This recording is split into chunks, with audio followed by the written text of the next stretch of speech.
Ásdís Óskin í Húsaskjól fasteignasölu. Við höfum að fá rosalega mikið af fyrirspurnum síðasta vídeo sem við sendum út, kaupa eða selja fyrst. Þannig við ætlum að fara aðeins betur yfir hvernig markaðurinn er. Samkvæmt nýlegri skýrslu frá Íbúðalánasjóði þá hafa ekki verið nýskráðar fleiri íbúðir í janúar en í 6 ár. Þetta þýðir einfaldlega að það eru fleiri eignir að keppa við þína en við höfum séð í langan tíma. 83% af fasteignum á höfuðborgarsvæðinu seldust undir ásettu verði.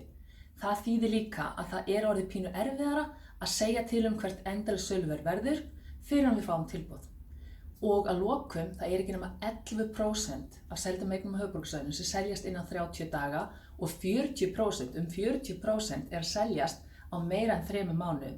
Þannig að það sem fólk hefur að gera fyrirvarna sölu er að verða hálfgerður ómöguleiki. Það er rosalega erfitt að selja á 30 dögum með skemur þegar eingöngu 11% eignunum er að seljast á þessum tíma.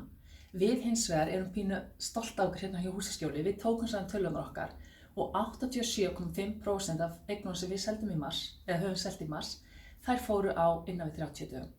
Þannig að ef þú vilt vita hvernig við förum að þessu eða hefur spurningu um fasteignamarkaðinn, endilega hafið samband. Hlökkum til að heyra þér.